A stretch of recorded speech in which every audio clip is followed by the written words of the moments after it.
RSS के मुख्यालय को घेरने के लिए हम लोग निकल चुके हैं और मोहन भागवत अपना कार्यालय छोड़ के भाग चुका है। वो ऐसा हमको इसलिए करना पड़ रहा है क्योंकि वो लोग संविधान के विरोध में काम कर रहे हैं। इस वजह से हमको आरएसएस के मुख्यालय को घेरने का ऐलान करना पड़ा। किससे रब बाहर निकल आए हैं, इनसे लड़ नहीं पाएंगे तो छोटे मोटे तो जानवर भाग ही जाएंगे। जंगल हमारा है, ये राष्ट्र हमारा है। आए कहीं से है, यहाँ बसेरा किया और आज वो हमारे ऊपर ही हावी हो गए। क्योंकि जो हमारा कार्यक्रम दिसंबर में होने वाला था उसको पहले परमिशन दी गई और फिर इसके बाद में परमिशन रद्द कर दी गई। इससे समाज का बहुत बड़ा नुकसान हुआ जाके, आर्थिक नुकसान हुआ जाके और परेशान भी हुआ। जो काम पूरा असंवैधानिक था, मतलब जो साथियों, जिस तरह बड़े पैमाने पर लाखों लोग सड़कों को जाम कर चुके हैं, जिस तरह आरएसएस जो 100 साल होने का दावा कर रहा था कि उसका इस देश में 100 साल हो चुके हैं उसके संगठन का, लेकिन अभी तक उस संगठन का रजिस्ट्रेशन नहीं है। प्रधानमंत्री मोदी जी उस संगठन को कहते हैं एनजीओ, लेकिन बड़े पैमाने पर आज बहुजन समाज के लोग जिस तरह सड़कों पर उतरकर इस आंदोलन में शरीक होकर ये संदेश दे दिया है तमाम संघी मानसिकता के लोगों को कि देश संविधान से चलेगा और बाबा साहब अम्बेडकर के बनाए हुए संविधान से ही चलेगा। हमारे साथ कुछ साथी हैं जिनसे मैं बातचीत करना चाहूंगा। क्या कहेंगे आप? सबसे पहले आपका धन्यवाद। आज इस आंदोलन को कवर करने के लिए ये आज 22 फरवरी को आरएसएस के मुख्यालय को घेरने के लिए हम लोग निकल चुके हैं और मोहन भागवत अपना कार्यालय छोड़ के भाग चुका है। वो ऐसा हमको इसलिए करना पड़ रहा है क्योंकि वो लोग संविधान के विरोध में काम कर रहे हैं। इस वजह से हमको आरएसएस के मुख्यालय को घेरने का ऐलान करना पड़ा। कहाँ से लोग आए हैं? क्योंकि बड़े पैमाने पर आए हैं। यहाँ नागपुर में पूरे भारत से लोग आए हैं और भारत के प्रत्येक जिला, तहसील, ब्लॉक से लोग आए हैं, प्रत्येक गांव से आए हैं। कई लाख लोग आए हुए हैं नागपुर में। आप दिखा सकते हैं, आप यहाँ से लेकर के 4-5 किलोमीटर दूर तक और आगे पीछे पूरी भीड़ लगी हुई है। कई लाख लोग आए हुए हैं। बहुत सारे लोग ये कह रहे हैं ये आंदोलन यहाँ न कर आरएसएस हेडक्वार्टर में आप क्यों आए? आपको दिल्ली जाना चाहिए था। उनके लिए क्या संदेश? पर्दे के पीछे से जो सरकार चल रही है वो बीजेपी के लोग नहीं चला रहे हैं, वो आरएसएस के लोग ही चला रहे हैं।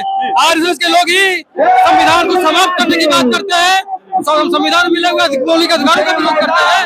इस वजह से उनके नफरती बयान की वजह से जो है ये हमको उनके कार्यालय को घेरना पड़ रहा है। क्या संदेश देंगे जो अभी आप के आंदोलन में जुड़ नहीं पाए? बड़ी तादाद में आप देख सकते हैं, इतने लाखों लोग आए हुए हैं। अब ये मूल निवासी बहुजनों का जमावड़ा और देख सकते हैं, ये अपनी आजादी हासिल करने के लिए और संविधान को मानने वाले लोग हैं और संविधान के दायरे में हमारे का घेराव कर रहे हैं। बहुत बहुत धन्यवाद। साथियों, इस वक्त मैं नागपुर में मौजूद हूं और यहाँ पर वामन मेश्राम के ऐलान पर जो प्रोटेस्ट मार्च निकाला गया है, आरएसएस हेडक्वार्टर की तरफ लोग बढ़ते जा रहे हैं। बड़े पैमाने पर यहाँ लोग शामिल हुए हैं।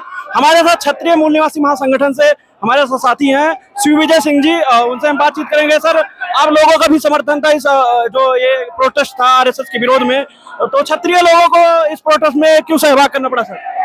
क्योंकि जो हमारा कार्यक्रम दिसंबर में होने वाला था उसको पहले परमिशन दी गई और फिर इसके बाद में परमिशन रद्द कर दी गई। इससे समाज का बहुत बड़ा नुकसान हुआ जाके, आर्थिक नुकसान हुआ जाके और परेशान भी हुआ। जो काम पूरा असंवैधानिक था, मतलब जो, तो जब भी मतलब असंवैधानिक काम होगा तो क्षत्रियों का जो है बराबर साथ सहयोग मिलेगा जो है। उसी के विरोध में हम यहाँ पे नागपुर का हेडक्वार्टर जो है घेरने आए हैं। तो क्षत्रियों को देखा गया कि वो अभी जिस तरह यूजीसी का बिल आया, आप देख रहे होंगे, क्षत्रिय बड़े पैमाने पे इसका विरोध कर रहे हैं, इसको क्या कहेंगे? मैं तो क्षत्रिय समाज से कहना चाहता हूँ कि तुम्हारे जो देवता समाज के लोग हैं वो जब समर्थन दे रहे हैं तो तुमको क्या प्रॉब्लम हो रही है? और मोहन भागवत ने जैसे कहा कि सभी को मतलब जो है समर्थन करना चाहिए। जो यूजीसी बिल में है उसी देवता समाज से मैक्सिमम जो है बिल मेंबर थे जो है उन लोगों ने बनाया जो है।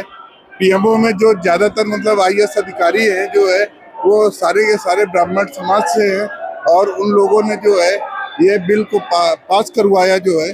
तो हमें क्या प्रॉब्लम है? क्षत्रियों को बेसिक जरूरत है कि उनकी जो संख्या यूनिवर्सिटी में कैसे बढ़े।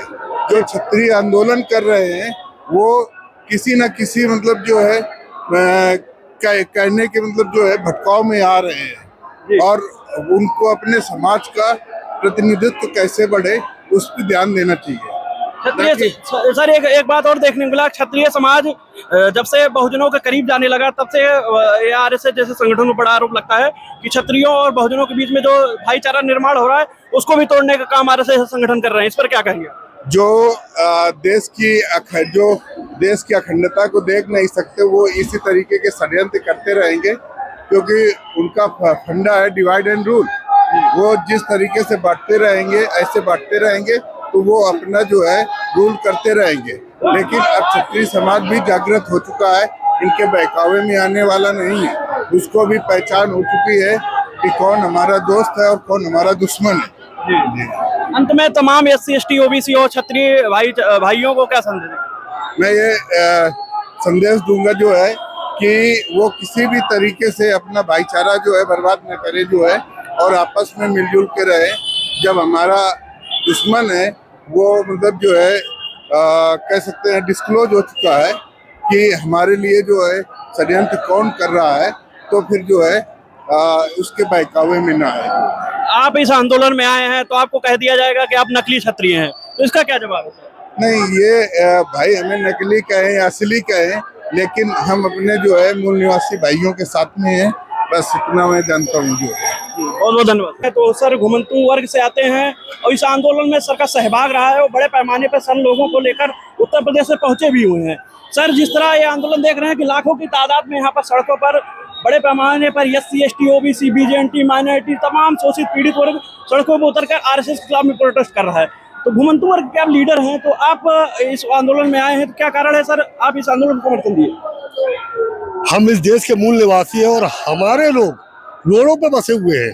आप लौपीटा समाज को देख लीजिए, आप बहेलिया समाज को देख लीजिए, जितने भी समाज हैं हमारे, जो घुमंतू और घुमंतू के लोग हैं उनके लिए कोई काम नहीं हो रहा। जबकि मैं और प्लस जो भी मेरे समाज के लोग हैं ये सब मूल निवासी इस राष्ट्र के, हम आदिवासी समुदाय से आते हैं, हमें वहाँ से भी डिवाइडेशन किया गया है।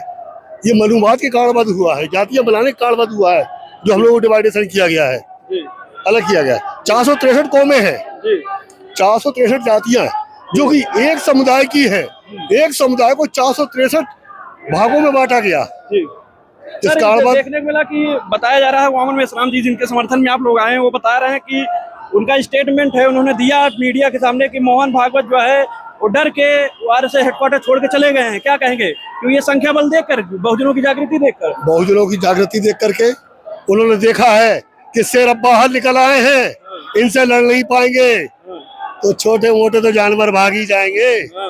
जंगल हमारा है, ये राष्ट्र हमारा है, आए कहीं से है, यहाँ बसेरा किया और आज वो हमारे ऊपर ही हावी हो गए। वो लोग तो जब निकालते हैं तो फरसा उरसा दिखाते हैं, आप लोग तो शांति प्रिय तरीके से न कोई हिंसा कर रहे हैं, बढ़िया शांति प्रिय नारा लगाते जा रहे हैं, तो उन लोगों को दिक्कत क्यों हो रही है? अभी UGC का बिल आया तो जो लोग कल तक हिंदू कहते थे SC ST OBC को, आज वो लोग कह रहे हैं कि SC ST के विरोध में वो लोग आंदोलन कर, क्या कहेंगे? भाई वो लोग फरसा दिखाते हैं, फरसा इसलिए दिखाते हैं कि दबाव में पड़ जाए, लेकिन हमारा ये देश है, हम इस देश के वासी हैं, हम इस देश के मूल निवासी हैं, हम इस देश में गलत नहीं होने देंगे, ना करेंगे। वो विदेशी है, अगर वो फरसा बार बार दिखाएंगे तो यहाँ से जाएंगे, लेकिन हम लड़ेंगे नहीं, हम शांति तरीके से अपना यह अभियान इसी तरीके से चलाते रहेंगे और एक ना एक दिन उनको मुंह की खानी पड़ेगी और हम लोगों का जो अधिकार है, हक है, वो हमें वापस करना पड़ेगा। आज आप देख लीजिए, जहाँ भी देखिए उनके ही लोग हैं जो उनको फ्री में जमीनें देते हैं। मेरे पास कुछ प्रमाण रखे हुए हैं, सबूत रखे हुए हैं। जनपद जालौन से हूँ, उरई से, वहाँ एक रामकर शुक्ला है जिसने काफी जमीनें लौपीटा समाज की, आदिवासी समाज के कई लोगों की, SC ST OBC समाज की जमीनें उसने अधिकारियों से तालमेल करके अपने नाम करा रखी है। उसी की मैं लड़ाई लड़ रहा हूँ, कई वीडियोज हैं।